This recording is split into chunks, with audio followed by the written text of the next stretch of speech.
تفاصيل غضب قفشة على دكة الأهلي أمام الهلال السوداني وكولر يتدخل لحل المشكلة. حرص السويسري مارسيل كولر المدير الفني لفريق الأهلي لكرة القدم على عقد جلسة مع محمد مجدي قفشة لاعب وسط الفريق بعد ساعات من مواجهة الهلال السوداني في استاد القاهرة الدولي بذهاب ربع نهائي دوري أبطال إفريقيا، والذي شهد تحقيق المارد الأحمر الفوز بهدف نظيف دون رد سجله محمد هاني. وعلم الوطن سبورت أن كولر عقد جلسة سريعة مع مجدي قفشة بعد اللقاء لاحتواء حالة غضب اللاعب التي سيطرت عليه خلال تواجده على دكة البدلاء بسبب تراجع المدرب السويسري مارسيل كولر عن الدفع به رغم إبلاغه بتغيير ملابسه والاستعداد للمشاركة. طلب كولر من مجدي قفشة الاستمرار في الاجتهاد بالتدريبات للحصول على فرصة للمشاركة، مؤكدا تحسن مستواه بشكل كبير خلال الفترة القليلة الماضية. ويترقب قفشة الحصول على فرصة للمشاركة مع النادي الأهلي خلال لقاء الإياب أمام الهلال السوداني المقرر الإقامة يوم الثلاثاء المقبل. وكولر يشعل غضب نجم جديد في الأهلي. وأشعل كولر غضب لاعب جديد في النادي الأهلي وهو حسين الشحات بسبب عدم الدفع به في التشكيل الأساسي والاعتماد على المغربي أشرف بن شرقي بدلا منه. لاعبي الأهلي الكبار سيطروا على غضب حسين الشحات بعد عدم مشاركته أساسيا مع الأهلي، وتدخلوا لإنهاء الأزمة الخاصة به مع مدربه مارسيل كولر.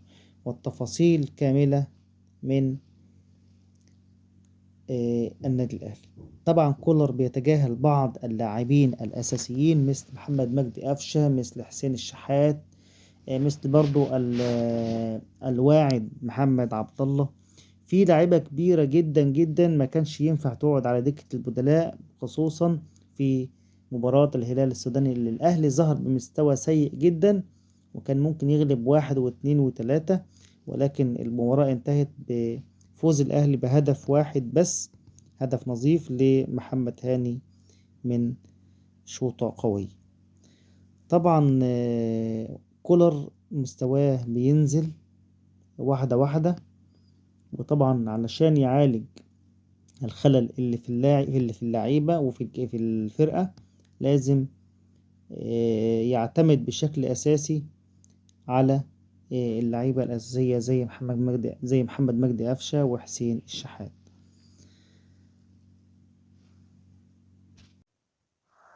فين بقى النادي الاهلي؟ فين بقى كرة النادي الاهلي؟ فين بقى التكتيك اللي انت بتعمله بقالك شهر عشان نشوف حاجة مختلفة؟ ما انت مريح اهو. ما انت كنت دايما تتحجج وتقول ضغط الماتشات ضغط الماتشات والمؤجلات وضغط الماتشات واحنا بنلعب كل 3 ايام. بقالك شهر. قول لي بيتمرنوا ازاي بقى اللعيبة دي؟ يعني اللعيبة دي بتتمرن ازاي؟ باللي احنا شفناه ده كده، لا في تكتيك ولا في تمرينات شوط على الجون ولا في تمرينات بتغير تعمل الاوفرلاب، واحد يخش من جوه واحد يطلع من بره، وبنشوف الحاجات دي ما بنشوفهاش ولا هنشوفها طول مع الراجل ده. مش هنشوف حاجه. هو بيكسب كده بالقدره. هو بينزل تشكيل والجماهير بقى يعني السلام عليكم ورحمة الله وبركاته، متابعي الأهلي نادي القرن في كل مكان، أهلا ومرحبا بكم.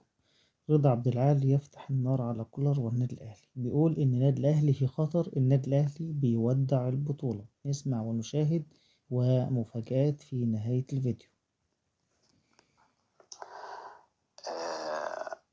اشتقنا وكنا المفروض نتفرج على حتى اللعيبه اللي عندها اشتياق للكوره، واللعيبه تحديدا المهاريه، بن شرقي على جراديشار على وسام ابو علي على امام عاشور، على اللعيبه اللي عندها الحلول دي. بيبقى مثلا لما اللعيب بعيد عن الماتشات وبقاله فتره، ودي فتره كبيره مش قليله، شهر. عارف يعني ايه شهر؟ وتيجي ترجع، كنت بترجع بقوه وتلعب حتى لو 40 دقيقه 50 دقيقه، بس بتقدم فيها متعه في الكوره. وبعد كده البدني بيقع عشان ان انت ما بتلعبش ماتشات ولياقه الماتشات وكل الافلام اللي هي الهابطه دي. ولكن الراجل النهارده بادئ بداية سيئة. سيئة ليه؟ لأن دي مباراة لازم تكسبها هنا بسكور عشان لما تروح هناك تبقى مطمن زي بيراميدز. بيراميدز النهارده فرم الفرقة بتاعة الجيش المغربي، فرمها 4-1 مع الرأفة، وفي له ضربة جزاء ومضيع كام جون، واخد بالك، وما يتخافش عليه هناك. يعني هناك في المغرب ما يتخافش عليه، ليه؟ هيلعب في نفس الاجواء اللي هي جو حلو بالليل والكلام ده. انما انت هتروح تلعب في موريتانيا، هتلعب العصر في عز الولعه، في عز الحر والرطوبه وكل الكلام ده. فانت المفروض ان انت النهارده تنزل تكسب 2-3 عشان تبقى رايح الى حد ما مطمن يعني. ولكن هو بدأ غلط، بادئ الشناوي، بادئ اشرف داري، رامي ربيعه، محمد هاني، الراجل اللي اسمه يحيى عطية الله ده اللي هو بقاله 5 شهور. طب وفين كريم الدبيس اللي هو في اخر ماتشات اللي كان لعبها ورجليه في الملعب، ولكن لعب بيحيى عطية الله، لا شوطه ولا باصه ولا اي حاجه شفناها منه. يمكن محمد هاني الناحيه الثانيه جاب جول، وكان اول ربع ساعه كان احسن لعيب كوره في الملعب في ال 22 لاعب محمد هاني، وربنا كافئه بالجول. فبيلعب قدامهم 2، اكرم توفيق ومروان عطيه. يا ابني، يا عم المدرب القليل، انت بتلعب على ملعبك، انا الاعب اللعيبه اللي هي تكسبني وتعمل فرق، لان انت عارف الفرقه هتيجي تقف. فرقه الهلال السوداني مش هتهاجمك الا بهجمات مرتده، ولما تتقطع منك كوره، لما تطفش منك الكوره، انما هم هيطلعوا بيها ويعملوا عليك هجمه مرتده صعب.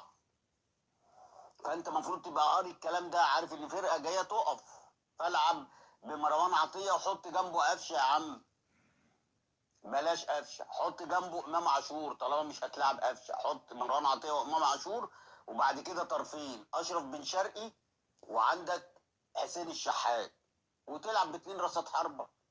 ما عنديش مشكله ان هما الاثنين يلعبوا، بس ما تلعبش جراديشار يا اما رقم 10 يا اما ناحيه الليفت، وتضيع مجهود واحد زي بن شرقي لما حطيته ناحيه الرايت. فطبعا بدايه غلط. هتلعب العب ب4-4-2، والاثنين اللي هم على الاطراف اللي يبقى بن شرقي وحسين الشحات، كنت هتكسب الماتش ومستريح. ولما تيجي تغير الشوط الثاني تنزل قفشه يلعب الاربعه اللي قدام. فعلا الأهلي النهاردة قدم من أسوأ مبارياته، أسوأ مباريات الأهلي اللي لعبها النهاردة أمام الهلال السوداني. هنشوف وائل جمعة بيقول إيه على كولر. وائل جمعة يفتح النار على كولر بعد فوز الأهلي على الهلال بهدف، ويصرح لا يصح إلا بفعل ذلك. علق وائل جمعة لاعب النادي الأهلي السابق على مباراة الأهلي والهلال السوداني التي جمعت الفريقين النهاردة ضمن منافسات بطولة دوري أبطال إفريقيا، والتي انتهت بفوز الأهلي بهدف دون رد. وأوضح رأيه في المشادة المثيرة للجدل بين محمد هاني واللقطة اللي احنا شفناها، بأن الحكم دفع محمد هاني وضرب في صدره نتيجة اعتراض محمد هاني على عدم تغيير لاعب الهلال السوداني. محمد هاني يعترض إن لاعب الهلال السوداني ماشي ببطء وبيضيع في الوقت، فالحكم دفع محمد هاني في صدره، وبقت مشدة، ويعني حاجة يعني غير لائقة من حكم دولي. وائل جمعة بيقول إن في تصريحات عبر قناة بي إن سبورتس: الانتصار جيد لكن الأداء غير مطمئن جدا، وهذا شيء طبيعي بسبب ابتعاد الفريق عن المنافسات منذ شهر. حتى كولر غير مركز في تغييراته في الوقت الذي لابد أن يسجل الهدف الثاني والثالث والرابع زي ما الأهلي معودنا، ويخرج العناصر الهجومية، وإمام عاشور بعيد عن مستواه ولا يجيد الدفاع عن الجبهة اليسرى. فكان عليه أن يسحب أكرم توفيق ويلعب إمام عاشور في الوسط وبن شرقي في الجبهة اليسرى. وأضاف وائل جمعة: الابتعاد عن المنافسات هو السبب الرئيسي في سوء أداء النادي الأهلي، ولكنه ليس السبب الأساسي. بل كولر وكولر يؤخر تغييراته حتى الدقيقة 75، وأخرج العناصر الهجومية عمر كمال بعيد كمان عن مستواه في المشاركة، وهذا واضح لأنه لم يقدم الإضافة المنتظرة هجوميا، وأضاع الوقت في المباراة بدون داعي. كان لابد من تكييف الهجوم أكثر من ذلك. وأكد أن الهلال السوداني كان من الممكن أن يسجل التعادل، لكن في ظل الأداء السيء فاز الأهلي بهدف واحد فقط. والأهلي نادي كبير يستطيع التعامل في مباراة الإياب، ولاعبو الأهلي يجدون تفهم الموقف الذي يكون فيه الفريق، وعلى كولر أن يكون في حالة تركيز في مباراة الإياب. وعن المشادة المثيرة للجدل بين محمد هاني وحكم المباراة، قال الحكم دفع محمد هاني، لذلك حدث احتكاكا وانفعال وخطأ قانوني كبير أن الحكم يدفع باللاعب بهذا الشكل الغير لائق من حكم كبير وحكم دولي. وأتم وائل جمعة بيقول إن كولر عليه أن يركز أكثر من ذلك، لأنه منذ فترة طويلة لا يركز، وبعيدا تماما عن مستواه الذي بدأه به مهمته مع النادي الأهلي. بدأ يدخل في صراعات ومشاكل، كما أنه بيعاند في بعض الأمور مع بعض اللاعبين، ولا يصح لمدرب يكون مدرب النادي الأهلي أن يفعل ذلك. النادي الأهلي يجب على اللعيبة أن تركز في مباراة الإياب، وإن شاء الله الأهلي زي ما هو معودنا أن يرجع بالفوز الثمين، وزي ما الأهلي طبعا كل سنة وهو طبعا نادي القرن وهو حامل اللقب الأفريقي طبعا زي ما هو معودنا، وبيلعب في كأس الأندية بصفة مستمرة. طبعا دي كانت أخبارنا النهاردة عن مباراة الأهلي والهلال السوداني. طبعا لو عجبك الفيديو ما تنساش تعمل لايك وشير علشان يوصلك كل ما هو جديد عن النادي الأهلي، وما تنساش تصلي على حبيبنا محمد صلى الله عليه وسلم.